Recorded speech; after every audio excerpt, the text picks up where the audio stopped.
Hello everybody, welcome to Tea Time with Elsa. I am traveling and I just got to the Netherlands, so tea time is a little bit at a different day than usual. We're on Friday instead of Tuesday this week, and I appreciate all of you guys being patient with the fact that I just wanted to spend as much time with my horses as possible during that week at home, and it felt precious. It felt important. And honestly, I didn't want to pick up my phone, even though I miss all of you and I love tea time. I gave myself a week to really just focus on the physical aspect of being home with my horses. So now I'm on the road again. My first clinic starts tomorrow here in Breda in the Netherlands, and I'm really excited. I feel like I have a lot of really good ideas that I'm bringing with me. I feel like my herd has been doing a good job of helping me develop my ideas. And I wanted to talk today a little bit about combining or alternating training methods. So for those of you who've been following me for a while, thank you, Laurence. I am really happy to be back in Europe. It feels good. For those of you guys who have been following me, you know that I talk about freedom-based training being one of the slowest possible ways you can possibly train a horse. When you really wait for them to volunteer to do things with you, it takes them a long time to volunteer. And that's beautiful because there's a lot of things you learn about them and there's a lot of things they learn about you on that slow, meandering path to having them volunteer more and more variety in the relationship. Now, most of my students, I would say perhaps even like 99% of my students are gonna either alternate freedom-based training with another kind of training, or they're going to combine it to some extent. And this can be an interesting dilemma because I know a lot of trainers would really prefer you only do one training method, that you don't try and mix it with anything else because you're going to ruin the recipe if you try and mix it with other things. And that can be true if you only understand the recipe of the training method. What I find is if you understand the reasons behind each ingredient of a training method, you can then mix and match and alternate and combine in the way that feels good to you. But you have to know a little bit more about each detail of your training method before you can mix and match. If all you know is the completed recipe, you're not going to want to mix it too much because you're going to mess it up. I mean, just the way if you're cooking in the kitchen and you decide that you're going to chop onions in the same place that you're then going to make something really delicate and sweet, the onion taste is going to get all over whatever it is that you're making that's delicate and sweet. And so you have to understand that about onions, and you have to understand that about something that you make that's delicate and sweet. So just like if you're in the kitchen and you're making different things, you have to understand the components a little bit before you can make two different things in the same kitchen. And there's all sorts of analogies there you could go with. With horse training, it's a little bit the same. You have to know, why do I put pressure on here? Why do I take pressure off here? What's the reasoning behind the feel and the timing of when I use a stick or when I use a carrot or when I use the support of a fence rail? If you know how and why and when and where those all work, you understand the basic principles behind each ingredient. And then you can mix and match it with other things. So what I find with freedom-based training is that you can't really do freedom-based training when you start having a lot of other tools, because the horses start to know that they're not really free. And so because they know they can't walk away, if they get irritated, they're more likely to fight back. And that's really one of the important ingredients or the important recipes to freedom-based training, I should say, is that horses know if what you do is maybe a little bit off or it's not working quite right, they can just walk away. They don't have to fight back because they have the freedom to walk away. If you have a halter on them, horses will very often feel like, well, I don't have the freedom to walk away. And the person has really become quite irritating, but I don't know how to communicate that. And if I don't know how to communicate that and I can't walk away, the only thing left to do is fight back. And that is one of the reasons you have to be a little bit careful that you don't combine freedom-based training with other types of training methods, because the horse doesn't have quite the same amount of freedom to communicate with you if you're not getting it exactly right. Now, if you understand each of those ingredients that go into the recipe of freedom-based training, yes, you can do it with the halter on. Yes, you can do it when the horse is locked in a stall. Yes, you can do freedom-based training in a smaller space. You just have to be more careful because you have to realize you've altered one of the ingredients a little bit, and you're going to have to make allowances because of that. And if you really understand it, you can do it.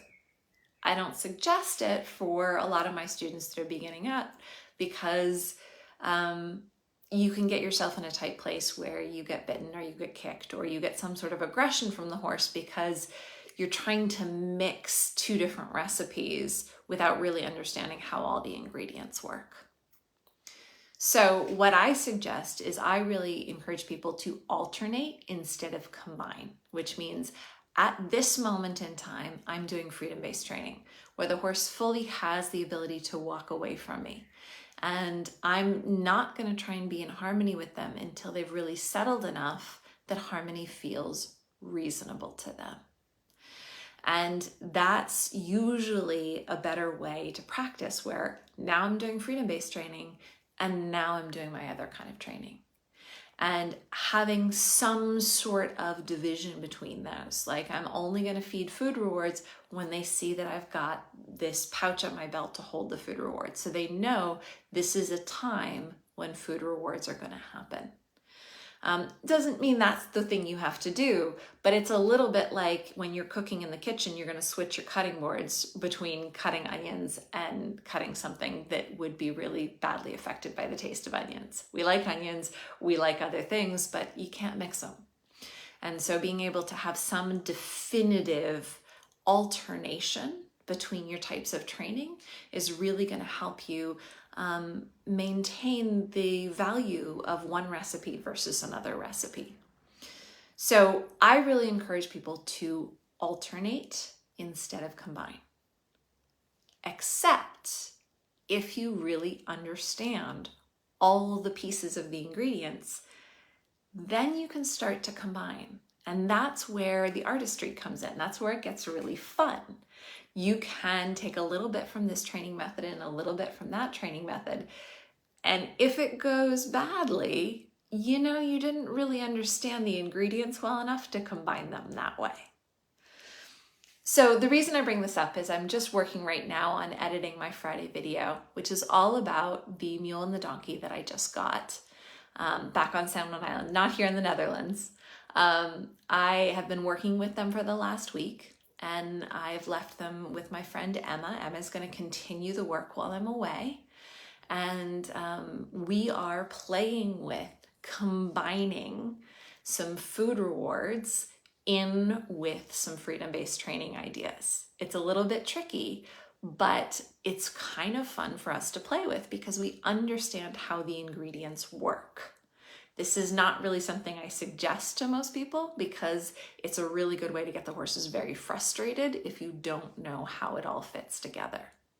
So normally I would suggest alternating, not muddying the waters, not being confusing. But as a professional, as somebody that does this every day, it's kind of fun to say, okay, I think I understand the ingredients well enough. Do I know how to mix them in a way that comes up with something new and interesting and beautiful that's really fun for me? And so for any of you guys who are interested, I'll be posting that Patreon video a little bit later. And you can see how I'm playing with the idea of combining the ingredients of two different training methods versus alternating them. I do really suggest alternation is probably the better way to go. It's probably the safer way to go. But if you're feeling adventurous and you're willing to deal with whatever mistakes come up or whatever frustration comes up for you or the horse, you can play with making a new training recipe by taking the components from a couple of different training methods and combining them in a way that's all yours. And that means when you combine them, you have to be fully responsible for the fact that it's a new recipe and it may or may not work. That can be fun, or it can be incredibly frustrating. This comes up a lot because a lot of trainers are going to say, don't ever combine my training method with something else. Don't ruin it. And they have a point. They have a point, and it is a valid point. A lot of them will say, don't even alternate it because you're never going to be able to divide your kitchen well enough to be able to do both things. And that may even be a valid point too. For those of us who have made a whole livelihood of training horses, and this is what we spend every waking minute thinking about, it's really helpful to think that each training method is made up of ingredients. And those ingredients that go into every training method have been stolen from other people's training methods and adapted into new training methods. That's how it works. We all throw our recipes out there into the world. And some people will use them by themselves. Other people will use them in alternation with other training methods. And other people are going to pick them apart and take the ingredients and make their own training method. And I think all of those options are really beautiful. So this Friday in my Patreon group, it's Patreon/Taming Wild if you're interested.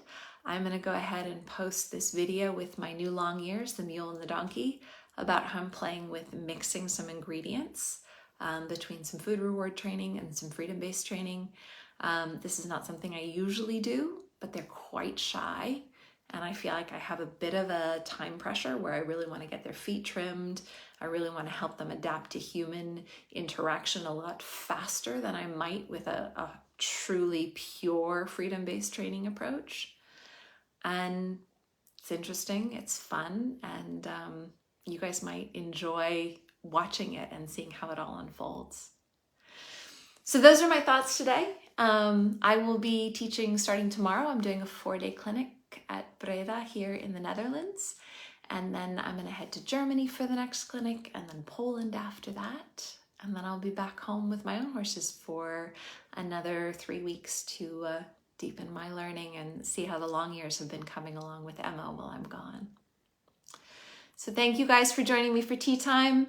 I look forward to seeing you next week, and check out the Patreon page if you're interested in sort of looking at what this theory looks like in reality. It's a little bit new for me. As I said, I've always encouraged people to alternate, not combine training methods, but there's a time and a place for everything, and I'm going to learn something fun from this too.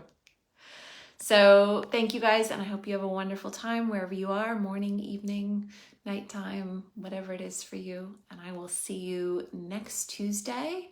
I should be in Germany for the next tea time. All right, you guys have a oh wait, no, I'll be still here in the...